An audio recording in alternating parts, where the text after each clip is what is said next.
I'm up in Poole with Matthew and Emily, who have got this absolutely fantastic Sunseeker. What is it? San Remo. San Remo. I was about to say Martinique, and I thought, no, it's not, is it? It's no. Yacht Solutions will be having you on that one. Exactly. That was theirs of the Martinique, and in fact, this kind of came about, I think you were saying to me earlier, because you saw the Yacht Solutions boat that we did, which was the Martinique. That's correct. And you've gone for something that's not dissimilar. You've gone for the same sort of style on the outside and really brought this boat bang up to date. Well, we saw the, after seeing the video, it was January, so obviously seeing a sunny video was always good. Seeing how the Martinique looked with Yacht Solutions, we decided why not try and refresh and update our boat. You know, we've had the boat a while, we've done a lot of internal work, but externally she always looked her age, unfortunately. So we figured what better way than to get Yacht Solutions on the case and give her a wrap. And what you see here is what we've got. And it does look amazing. Now this is a 92 boat, I think I'm right in saying? That's correct. So she's nearly 30 years old? That's correct, yep. I mean, she looks fantastic. And I have to say as well, these Sunseekers of this era, with this sort of way they sweep the radar arch up and the stainless steel curved screen, they look brilliant anyway, I think. Yeah, it's good, thank you. And this really does bring it bang up to date, doesn't it? Yeah, well, again, my wife, I can't take all the credit. It was my wife that chose the colour of the upholstery. Yeah. I went for the graphite wrap colour, and then David and Paul worked their magic down in Plymouth. Fantastic. Let's go and have a look on board, partly because it's raining. We was promised such good weather for today, and I'm afraid they rather let us down on that front. It's all gone a bit grey, but anyway, not to worry. I like the stainless steel lettering on the back. That looks good. That was it was one of those things at the time. We were we're trying to do it on a budget. We're thinking of what we could do and do without. It was my wife that said no. I want the name in stainless steel, and like you say, it gives it that med boat appearance. It's nice. On a day not too dissimilar to this, it still looks pretty good. Absolutely, yeah, it does. And this upholstery looks fantastic. This is obviously all new. Yes. Again, this was done by. It was through Yacht Solutions. Paul and David organised it, but it was done by a company called Lang & Potter, which do the upholstery on the Princess boats. Yep. And again, all brand new. They took the old seating away, got the measurements, and then just asked us what sort of material we wanted. And I think it's Silvertech. Yes, I know. You can have it on a rainy day. It can get covered in salt water, and it just washes off nicely. It's very comfortable as well. It's good. Fantastic. And these don't look to me like the original seats. No, originally we had bench seats along here. Yep. They're very good, but we just wanted to make the boat look more modern, give it a more modern racy feel. So again, Paul and David suggested we go for these. And we got them fitted on. We were a bit doubtful as to whether they'd fit, but they managed to squeeze them in here. That looks good. Yeah, and again, we've got the bolster that you get on most modern boats as well. Yeah, and the dash clearly has. That's not how this came out the factory. No. Again, David and Paul had to work hard on this one. They promised to get the original roller door replaced. Oh, okay, because it's like a sort of a shopkeeper door, as they call it, isn't it? Just sort of ratchets up and away. Exactly. That's exactly. It was like opening a corner shop. Yeah. And so we got this replaced. Yeah. However, in doing so, we had to get the dash raised higher to allow the room for this. Okay. So they raised the dash off there, and they got it all. I think it's called oyster grey off the top of my head. Yep. And while we got the dash done, we figured we get all the dials done, new steering wheel, and a new throttle as well. Brilliant. That does look smart. That wheel in particular looks really, really good. Yeah, I was to say, and it does the famous tilt adjustable mechanism as well. So brilliant. You can move it up and down. Fantastic. And in case you're wondering what these are, Nick, this isn't to fire the torpedoes. Missile launchers. Yep. Yeah, that was the big kid in me. I've always liked the film Top Gun. Yeah. This is for the boat superchargers. Really? The superchargers disconnected. Yeah. However, if I want to turn them on, you just flick those up and put them on. And as long as the rev range is within the required Volvo Penta range, the superchargers come online. Just gives you a little bit more power if you need it. Okay. But because we've got J series props on the boat, we don't normally need it. It's only if we've got like more than 5 or 6 people on board. Right. It's quite nice though, isn't it? Really flick those. It is. It's, well, it catches people out, because when I tell people about it, and then when we're out and about, they don't believe me. And then when I put it on, it starts to whine. Yeah. You get the old Fast and Furious sort of action. Fantastic. Perhaps while we're at this end of the boat, could we have a quick look at the engines? Yeah, sure. By all Excellent. means. If I can just get move Emily out of the way. Sorry, Emily. We've got some nice lighting going on down here as well. That's pretty cool. Oh, again, this was all what David and Paul at Yacht Solutions got that put in for me as well. Yeah. So what we've got here is engine bay lighting on. Nice. Okay. And they're the original Volvo Penta CAD 42s. Okay. You'll have to excuse obviously the rain coming in on. Yeah. But yeah, there they are. Wow. So those are nearly 30 years old. They're a very tough engine though, aren't they? They're quite a sort of, yep. You know, what I call the more old school engine, the mechanical, rather than all the electronics. That's what I love. I mean, I don't know if you've heard recently about all the problems with, what's it called? The electronics, they're having trouble with circuit boards and stuff. Ah, yes, of course, yeah. And getting the parts. Yes, and there's a lot of people with more modern engines having problems getting parts. What I love about these is they're old school. It's normally a cable attached to something mechanical, and it's very simple to fix. Normally a spanner or a screwdriver, and you can get it fixed. Yeah. And I love that about them. We service them ourselves. We work on them ourselves. If it's above my pay grade, then obviously I'll get one of the mechanics on it. But they're very simple to use, and they're reliable. They're bulletproof. Brilliant. Fantastic. Let's go and have a look at the inside, shall we? Sure. Yeah. Let's go for it. Right. I need to use that one. Turn them off.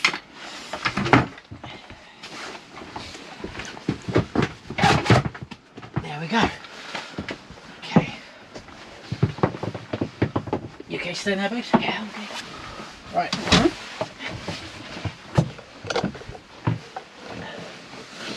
Okay. Wow.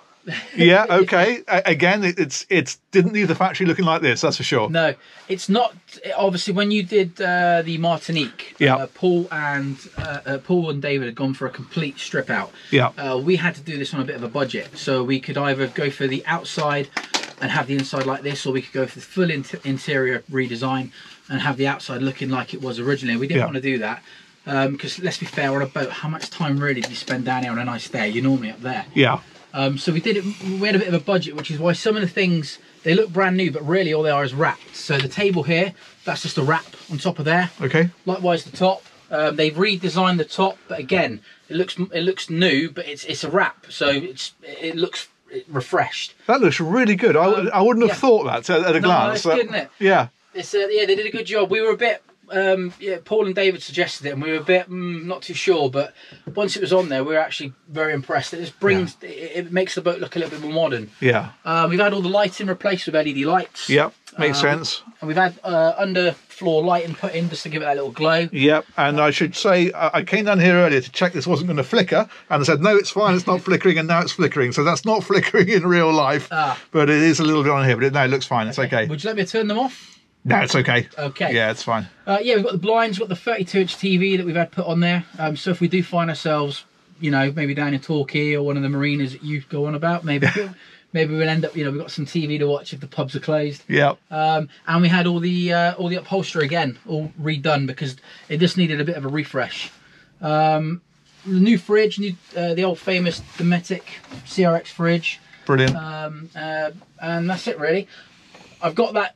This TV was a bit of a problem. I couldn't remove it and then just have a hole there, so I've actually got that as a digital picture frame. Wow, that's a really good idea. Yeah, so I couldn't do anything with it. So normally it's on, and we normally have our little family albums playing, but you know, yeah, that's how to do that.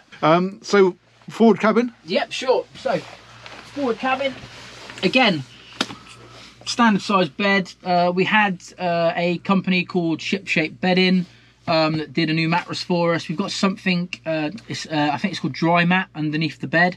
So if you do ever have any moisture problems in here, it keeps the mattress off the bed, so you don't get any mold or anything on the bed. That's really interesting, because I need some of that. On ours is really comfortable, but it's like a foam mattress. Yep. Well, the mattress is foam, I should say. Yep. But then underneath it, it's straight onto wood. Yes. And whenever we sleep on it, the next morning, if you lift it up, it's wet underneath. And they keep saying we need to have something just to raise it up a little bit. No, I think that's where that dry mat comes in. It's really good stuff.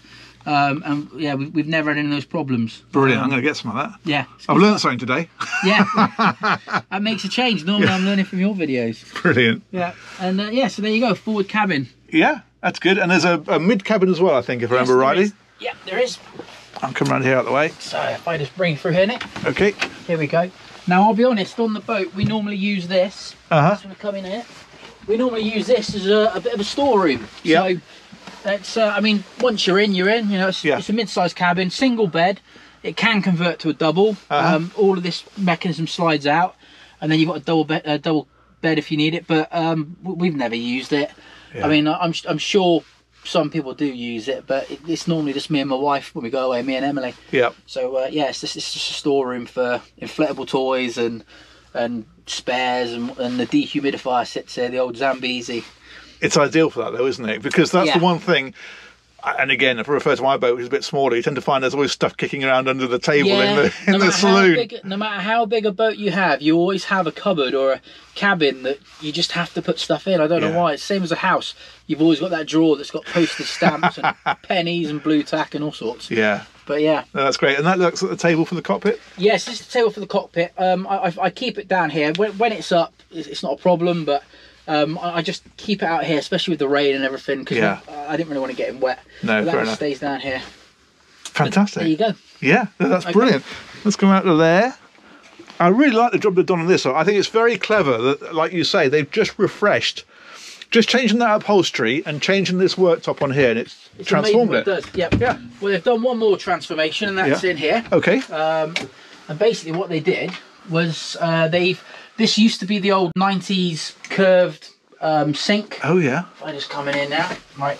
So what they've done, instead of a curved sink that took up quite a lot of room, they used a product called Corazine. I'd never heard of it before, but it's like a moldable ceramic. And yeah, they basically remolded this for us. So they fitted it in there, so we've got a lot more space. Again, more of a modern look with a tap. It's more like a waterfall tap. Oh, brilliant! Yeah.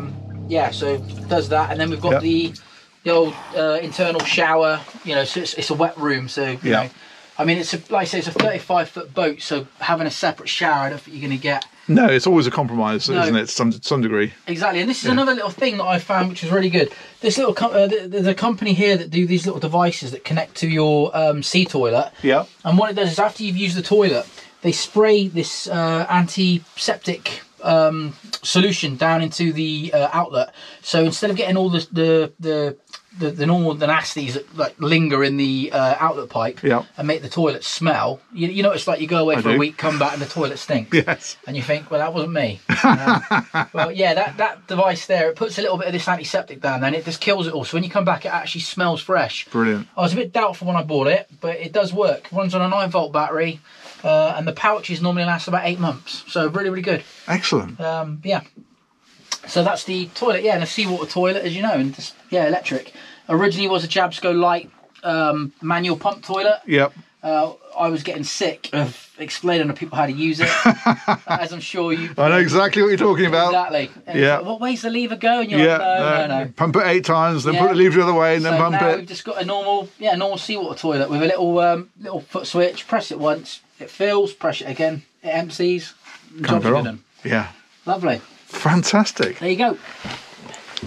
That's brilliant. Well, I think we should round up by, if we go back up in the cockpit and join Emily, and perhaps, because we ought to rope her into this, really. Oh, no.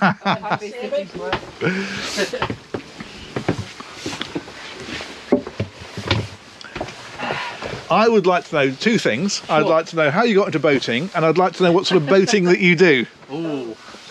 Oh, well, I don't swim. Okay. And I was absolutely terrified of the water, so to ever imagine that I would ever own a boat was just totally out of the realms of possible to me. And about 3 or 4 years ago, we were in Mallorca, and our hotel was overlooking Port Adriano, and we were just watching the boats, and it was fascinating. Day in, day out we were watching, and I don't swim, so I was quite nervous of the water originally. And then we hired a boat out there, and I said, let's just try it at least, and we just loved it. You've always enjoyed it anyway, but it was just an amazing experience, and when we came back we said, maybe we should buy one. So we decided life's a bit short, let's just go for it, you know, and we got one, didn't we? Yeah, we were and ahhing about whether or not to go sailing, sailing vessel or motorboat. And when I said to Em that we'd end up spending most of our time at 45 degrees, you know, on windy days pulling ropes, Em was like, maybe I should go for a motorboat. So we originally, the budget we had, we were looking at maybe a new boat, but small, maybe 20, 25 35 foot. Yep. Or maybe we could go for an older boat, needed a bit of love, and we decided we'd get a 92 boat, 35 foot, twin engines, so you got reliability. You know, if one engine goes, you got redundancy. Yep. And that's how we ended up with Impressions. You know, we got it originally as a training boat. I got the bow and the stern thrusters fitted and the automatic fenders, just so if we went out and M for whatever reason didn't want to help, I could do it all myself. But yeah, like I said, M's been the co-pilot and we've been out and yeah, we've been loving it. That's fantastic. And it's quite a bold step in at 35 foot, but the thing is, you don't have to think about upgrading after a year, do you? You're already there. No, we you know, for the last 3 years, you know, once the first year was over, you know, and we'd spent the time, excuse the pun, learning the ropes, you know, and getting the boat safely in, and I didn't mind damaging our boat. I just would not have wanted to damage anyone else's. No. I would be mortified, and thankfully we never did. No. It was always a case we were always banging our boat, but that was it. So we did the courses, you know, learnt how to control her properly, and then yeah, it went from there. It literally took off. Boated around the area, the Solent, Lymington, the Isle of Wight. Next year we want to ventured much further, have we really? We want to push further, and that's purely just because M doesn't like being more than a mile from shore, but we will be pushing it further. And yeah, I think once we get a bigger boat, because I think we're outgrowing this one now. Oh, okay. Once we get a bigger boat, I think we're going to be pushing further and further. And there will be people out there that will say, 35 foot boat, surely you can go to the Channel Islands. You can, but for us it's just a little bit of a... And we have family and friends come out with us quite a lot as well, Nick. So when there's 5 or 6 of you, it gets quite crowded. It's cozy. It's cozy. It's very cozy. But I think then to sort of stay overnight, I think probably a little bit bigger for us now is probably where we need to be. But yeah, we love it, don't we? We're very passionate about the boat. We've put lots of man hours, love, time, money into her. And, I can see that. We absolutely love it. It's superb. There was one time, I do remember, it was last year, they I think Bournemouth had called a critical incident. There was 100,000 people on the beach, and we went out and we went around Brownsea Island, and there was 3 boats. We took the tender ashore to Brownsea Island, and we were the only people on the beach. And I remember thinking, this is why we got the boat, because it was just peaceful. During lockdown, wasn't it? And it was one of the first times people were allowed back onto the beach again. And people were allowed out. There was over 100,000, and it was. We actually took the boat out to go and see it, just to see what it looked like, and it was just incredible. And we just took around the island. And it was just like you're in a world of your own. I think that's the beauty of having the boat, the freedom, and just having that freedom to go wherever you want to go. 100%, and that's what I think everybody says. It's the escapism and the freedom and the ability to just switch the world off. Absolutely. Yes, exactly. You can be forget anywhere. You forget whatever's going on everywhere, and you're just in your own little world, aren't you? And I've got to be honest, the south coast of the UK, it's. I mean, we live in Poole, and we've been in the Poole harbour like on foot, you know, loads of times. Going in there for the first time in a boat, it's different. 100%. Yes, I know exactly what you mean. You think I've been here loads of times. Why it feels different? And it's hard to explain. So anyone out there, get a boat, go on the water and enjoy it. So to see for yourself. Life's too short. I think being in the fresh air as well. You know, it's everything that you could want it to be, really, isn't it? It's good for your health, and it's been superb. It's been a lifesaver, really, hasn't it? The last 2 or 3 years. We obviously haven't been abroad, like a lot of people. I think it's sort of shown us you don't actually need to go abroad. It gives you do you? It gives you access, like, you know, if you get a paddleboard or a dinghy or go for a swim, you know, it gives you the ability to have like your mothership and just operate off it, you know, and having your friends and family around you doing it. You know yourself, you know, you've done these activities. It's quality time, and it's things you can't put money on that. If you were to work out price pound for pound how much the boat cost you, you would probably cry to your bank manager and say, sell it, I don't want it. But once you're out on the boat and you're enjoying it, you don't care. It just all the money worries melt away, and then you realise this is what boating is all about. Yeah, I totally agree, and I coined a phrase for this earlier this year. We hadn't used the boat very much. The weather wasn't very good in April, and then May we were busy. And then we were on the boat in June. We'd hardly used it, and I was thinking, oh, it's a lot of money. We're not using it. And we were sat on the boat. We were anchored off this deserted beach, and we'd been swimming and everything else. And I was lying there in the sun talking about it, and I said, I don't care what it costs anymore. I don't care. To do this, just today, it's justified the whole thing. There you go. That's how we feel. And that's exactly how we feel. Exactly. Brilliant. So there you go. Well, that's fantastic. Thank you so much, guys. It's been really interesting. Thank you. It's a pleasure. So let me know what you think of Matt and Emily's boat, and we'll look forward to catching you on another one of these very soon. Take care. Bye bye. Bye bye.